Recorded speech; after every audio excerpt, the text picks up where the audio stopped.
Hi, everyone. I'm Mayor George Bray, and on this episode of City Profile, we'll be sitting down with City Commissioner and Mayor Pro Tem Sandra Wilson to get to know a little bit more about what motivates her as an elected official.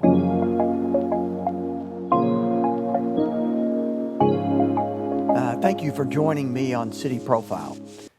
This is a show that allows us to get to know some of our city officials and get to know more about what motivates them. And today, we're sitting down with City Commissioner Sandra Wilson, City Commissioner and Mayor Pro Tem. Welcome to the show, Commissioner. Thank you. I'm glad to be here with you today. It's been, we've had several starts, and I'm glad to finally be able to connect with you today. One of the things that I just wanted to call out and really commend you for, this is your 7th term. I think you may be the longest serving female city commissioner in the history of the city of Paducah. That's quite a feat. Yeah, thank you. I really am honored to serve the city of Paducah. It has been 7 consecutive terms, and 5 of those I've had the privilege of being also elected as Mayor Pro Tem. So I really do feel like that the longevity and the history that I bring to the role now helps the current city commission to kind of have some background about what's happened in the past. Yeah, that's a really good point. And of course, when I think back of some of our 2 female mayors in particular, Dolly McNutt and yes, Dolly McNutt, Mayor Montgomery, Brandy Harless, and Gail Kaler. Yeah, that's so right. I had the opportunity to work with Mayor Harless and with Mayor Kaler, and I certainly knew Mayor Montgomery very well. She served 12 years. She served 2 terms as mayor and then 2 terms as city commissioner. So I'm only beating her by 1 year at this point. I'm in my 13th year, but if I finish out this term, it'll be 14 years. But I think they all did really great work. I worked briefly at the chamber when Dolly McNutt was the mayor, and she was also over the Convention and Visitors Bureau at that time, and their offices were together. So I knew her. I saw her coming in and out some, and that might have been when she was serving as state representative. But of course, they all have a great history of serving our community. All of those women have been good role models for you, and I think from a leadership perspective, you take away from a little bit from everybody that you work with. You do, and I think you see the best and you see the challenges. And I've been in the business world now for a long time. There have been times where I was the only woman in the room when I was at, I worked for many years at Westvaco, which was a Fortune 500 company with the paper mill in Wickliffe, and set some paths there as the only woman.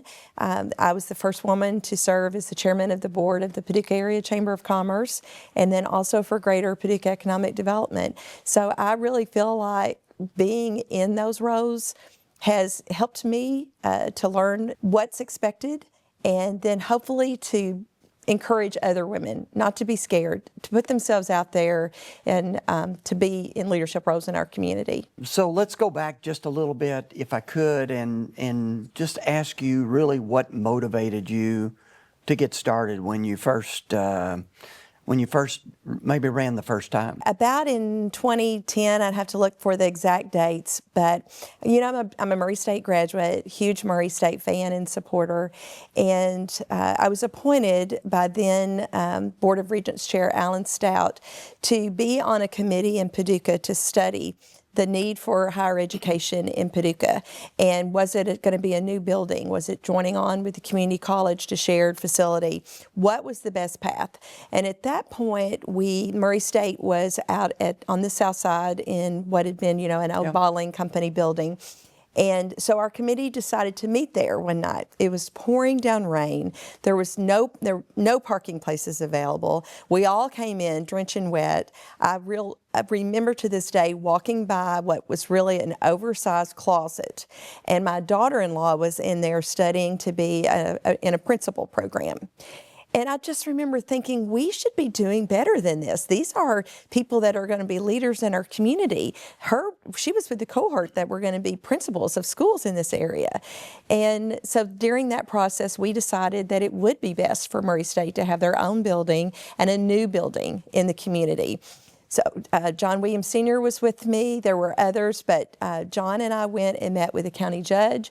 It was Van Newberry at the time. We went and met with Bill Paxton at the time. We went and met with Murray State to try to talk about a model for this community. We took a group to Owensboro to look at what Western Kentucky University had done in Owensboro.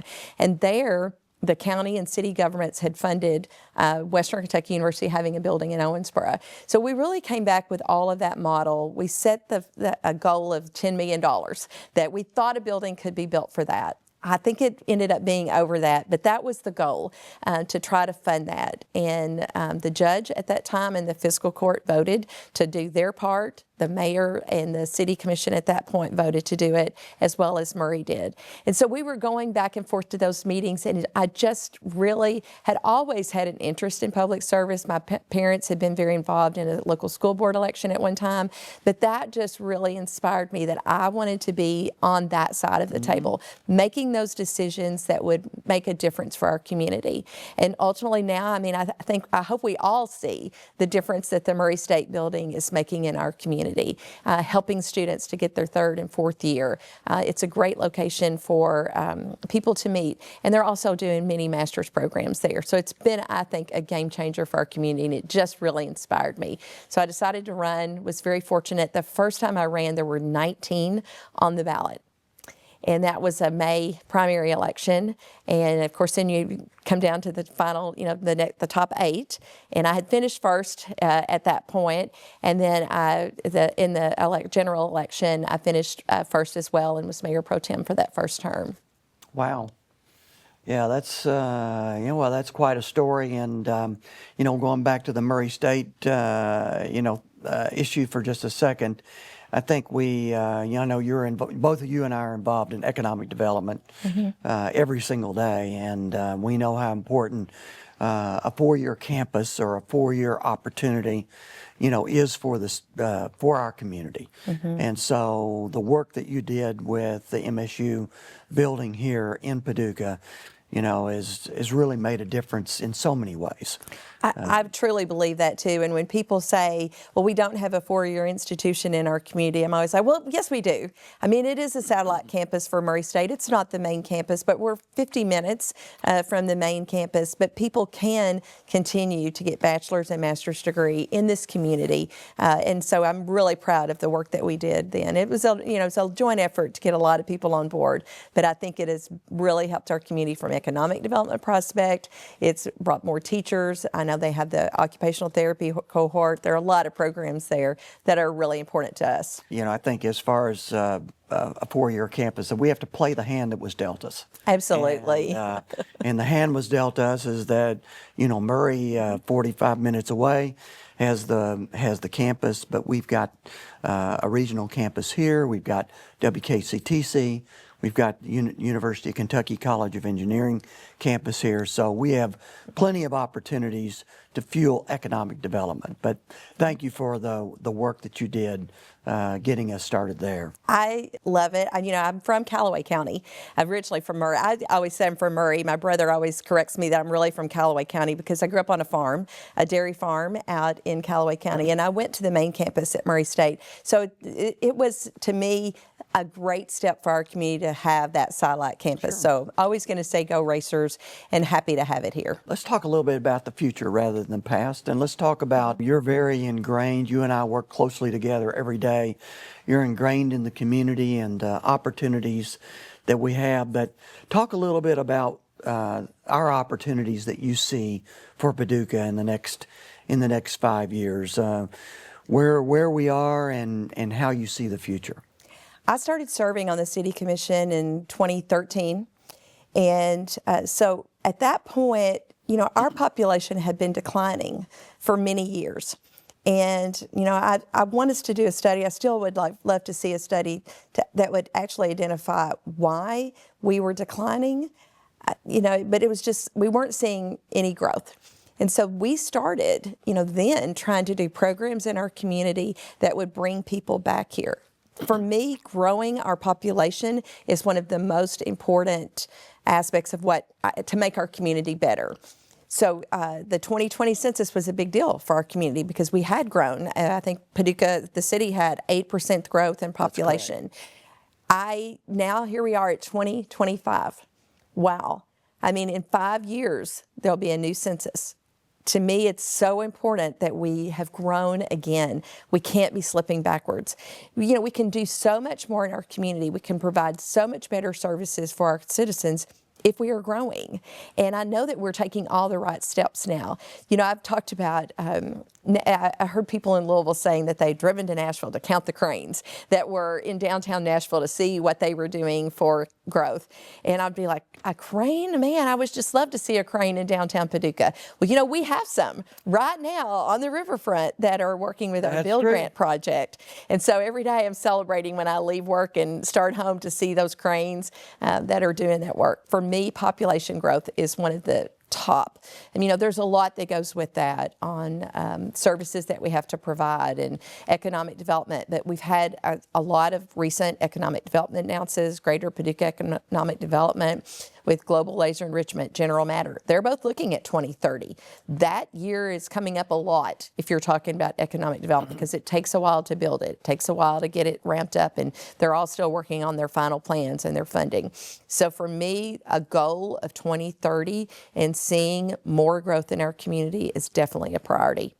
There's a lot that we'll have to do to get ready for that, but that is just a really top priority. Yeah, your point about population growth is, I think, is very important because the larger a community is, the more noticed you get from folks who are looking at our community for economic development, and you know, even the federal government, state government. The larger you are, you know, the more notice you get. So focused on population growth is very important. But a couple of components of that, you know, are really housing and overall job growth.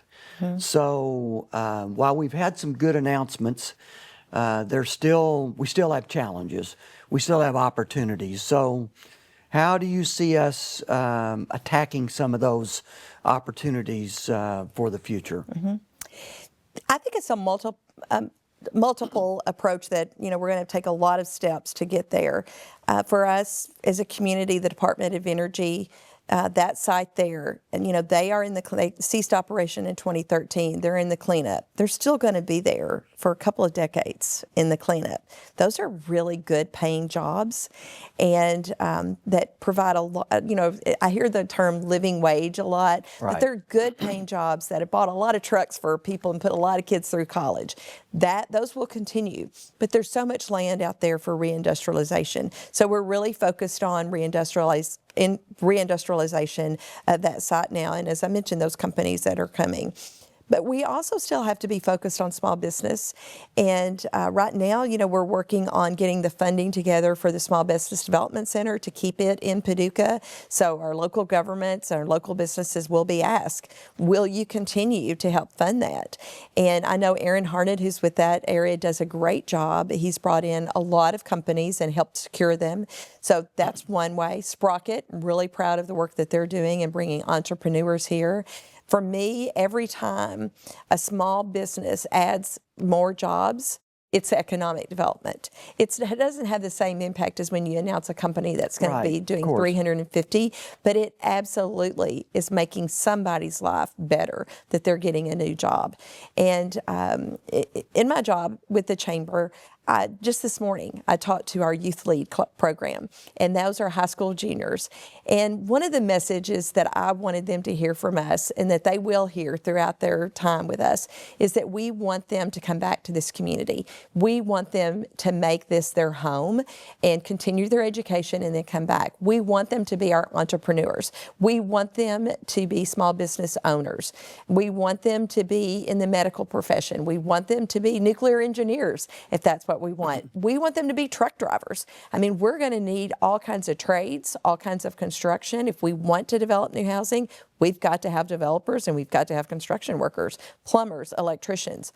All of those are great paying trades and businesses and professions that our people in our community can have. So it's just really getting the word out there and helping to bring it all together. You've talked a lot about job growth, and you mentioned housing, just briefly, but, if we go back to the comprehensive plan that we just did with the county, I mean, housing is an issue. And, I mean, really, there's a housing shortage all over the country right now. There's a lot of factors that have driven that, but we definitely have that issue here in our community. So how do you see us attacking that? That is a very complex issue as well. And, the Kentucky Chamber has done a very thorough study on housing development, and we're following along a lot of what they have done. Kentucky League of Cities also, about zoning issues, about other things that can be done to make it more affordable and to make it more, to have the availability more. So I know I'm really proud of what we're doing on the south side, and I know we had a meeting with developers, and I understand that there was a lot of interest.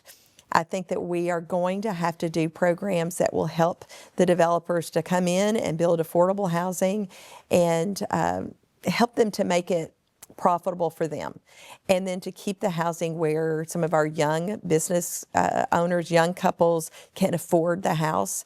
They have to have they usually are going to have some kind of savings to put down. They're going to need to be able to make their house payment and still live and and have some kind of life in our community. So it's all related a lot to each other. Jobs really helps to get it started, to help people to be able to afford a new house. So, making all of those steps. What can we do as a city? Maybe we come in and put some of the infrastructure in. We find a way. You may or may not agree. We haven't really talked about this a lot, but where we put an infrastructure in a neighborhood and put in the streets, we do have programs currently that will help developers to do that. I just think we have to be very bold and we have to be very aggressive. Learn from other communities what they're doing. Maybe we set a goal of and we have on the south side set a goal that certain number of new homes that we want. Habitat for Humanity, if we can give them lots where they can be building homes for citizens in this area that are needing those, great, let's do that. Let's find developers that will build at different price ranges. Yeah, there's different opportunities out there. We got the Catterjohn site. Of course, you mentioned the south side, and so I think right now we're honed in on looking for opportunities. We get there's places are on the list to possibly be demolished. And so I think the city is very focused, not that we're in that business of demolishing homes, but sometimes that happens. And I think before we just let those sites go to other people, we need to have some control over those sites. Well, if it's possible that we can help the people to rehabilitate their houses before they have to be demolished, I mean, that's an important program. But also we need more housing downtown. That's a really popular area to live, and you see people, it makes us a walkable city. And then the Midtown area, at one time there was going to be a lot of housing to put in around there where you are close to restaurants, you're close to a grocery, you're close to the churches, you're close to the hospital. You can almost walk to either hospital to get to work. So there are great opportunities to make us a more walkable city. We've put in bike lanes in several areas, and we're looking at more that we could put in at some point. We have the Greenway Trail. So there are just a lot of things that we could do. I think also identifying land out on the south side and building the houses together is one and key step. You can't really spread new housing around and create that excitement for it. But if you're, even like on the Catterjohn building, that property that you're talking about, if we can put several houses there, that it creates its own little neighborhood within itself, of course, where you're sitting out on your front porch and you can see your neighbor and you can be talking to them. And so I think that those are all great opportunities for us on housing. It's just really, it's part of the comprehensive plan. It is very much a comprehensive plan on how we're going to accomplish all of that. And then, of course, the need for funding for the city to be able to do that. Yeah, just switch gears just a little bit. So you have two roles in the community. You're CEO of the chamber. You're very visible. You're out there at lots of events, and people see you all the time. But also, you're among your constituents. tell me, why it's important? Is it important? And if so, why is it important for you to be seen and be out there among our constituents? It's the best way to get input from your community is if you're out. I do try to not be out, to expand my reach beyond just, the chamber breakfast or the chamber, or, I'm very active with the Carson Center and Market House Theater, at my church, and a lot. But I also try to be at other events throughout the community. I hope people would find me approachable. I know sometimes I may want to be like, well, we can't really do it that way because of something to defend maybe a decision that we've taken. But I really would hope that I can come across and just explain it to them. We make a lot of decisions every day and in our both jobs that impact people. And it may be that we've had to look at everything that is going on with that one decision from both aspects, that some people are going to love it. Some people are not going to like it at all. But ultimately, it was the best decision overall. I brought this card with me that I've had with me since my first election. And I don't remember who said it, but I remember them saying it at a meeting, that ultimately I have to make my best judgment call and then have the confidence to trust my decision. And so that's really how I approach making decisions, even, when I'm hearing from these people at different, and quite frankly, I'm very social. I just love to be out and about too. So I love meeting people. I love talking to people. I love hearing from them. And, I think we're so fortunate to have facilities like our Carson Center, like our Market House Theater, our downtown. It's the heart of our community. And it's just fun to be down there, to our restaurants. But, I'm also out at other events as well. Yeah. In the last few minutes we have together, these shows go really quickly. They when do. We're talking. But, and I think you've gone over a lot of this, but I want to make sure that I capture what you feel like are your top priorities. And maybe before you answer the question, there's 5 of us on the commission, and we all have our priorities. And so what I find is that we're most successful when we figure out how to meld everybody's priorities together. But your priorities, CEO of the chamber and being a driver in the community, are important. So tell us what your top priorities are. I'm going to go back to growth. I really believe growth should be always as a top priority. But I think it's important on a commission that you have a balanced approach. And so, I'm hard driving. I'm out there. I'm the one that's going to try to be probably more aggressive. You're the one that's going to say, let's think about it. And I think that makes a great team. Right now, we have a really great team because we all have different aspects that we bring to it. I'm probably the one that's going to sit down in the room and say, I think we should do this. And then someone else is going to say, well, let's think about the people. Let's think about this aspect. And so then that way we can talk about all of it together and come to the very best decision.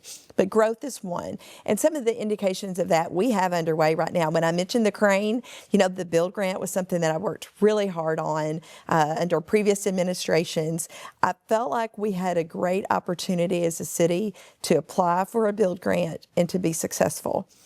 And I just, we applied once, we didn't get it, so we reevaluated everything with that first application. We got an engineering firm working with us, and ultimately we were successful. Now it's, we got hit by COVID, and now the cost has gone up. Right. But we are going to deliver a great product for our citizens with the new pier, for all the riverboats that are coming in. Our own citizens will get to go out on that pier and enjoy it, I believe. And then also, the new amphitheater and all of that is going to just be a great development. Everyone says your downtown is the heart of your community. And if you're not taking care of your downtown, it shows that you're not taking care of your community. So everything that we do to that, to project that image, is very important to me. I think that we have to really look at everything that we do in a positive way to make sure that we are projecting the image that we want to. perception becomes reality, and you need that image. Yeah. So those are some of the things. I'm really proud of the Sportsplex. I know that's going to be great for our community. That's going to bring a lot of people in. We have a lot of great economic development prospects right now coming in, and also I know that Bruce has them on, Bruce Wilcox with Greater Paducah Economic Development has them on, working with them on and spinning them right now to try to get them here. But the South Side, I'm really proud of the work that we're doing there to help grow and develop it. And then infrastructure is very, very important. But we also can't lose sight of the fact that we have to provide services to city residents. Mm-hmm. We have to make sure that they're safe and they're secure through police and fire, that when they drive over a bridge, they don't have to worry about it collapsing, that we are paying attention to our infrastructure. Certainly. We've put a lot of sidewalks in. We've done a lot to make sure that infrastructure is important to our community too. I'm sure there's something I'm leaving out, but those are some of that brings it all in together. Housing, childcare. You know, we could almost have a child care crisis here because I hear of people every day that can't get their children into child care. It prevents them from working, and we need more people in the workforce. Well, that's a lot. That's a lot of priorities, you know, and they all make a lot of sense. But as we go through this, we'll only be able to accomplish certain things in our time. And we focus on the things, you know, as they come along. But all of us are here for one reason or another. But I think that in your case, legacy is important. And, you know, we've talked about the number of years that you've served. And so what would you like your legacy to be? Growth? I mean, you look back and population went up by, because that's been one of your priorities, but still there's a lot of things. So we're all not going to be here forever, but we're all going to leave a legacy. What do you want yours to be? You know that phrase, she left it better than when she found it. I think that's it. I'm a really hard worker. I grew up on a dairy farm. I know how to work hard. I know how to work long hours, and I'm not scared of that. And so she was a hard worker who really listened to the people and tried to make this the best community. I'm frequently saying, well, look what Louisville's doing, or look what Lexington's doing. But it's all relevant. They are much larger cities than us. Sure. But we can look at what they're doing and scale it to our community. When I see how much money they got in the state legislature, I'm like, well, why can't we get at least our share of that? Right. So, I'm always going to be in Frankfurt pushing for more money. I'm always going to be in Washington, D.C. pushing for more money. And to make sure that our community puts our best foot forward. You are in the process of leaving your legacy, and on behalf of the city and our other commissioners, I want to thank you for not only all your hard work, but just being on the show with me today. I appreciate it very much. And publicly, I want to thank Commissioner and Mayor Pro Tem Sandra Wilson for joining me today. And I want to thank everybody out there for watching City Profile.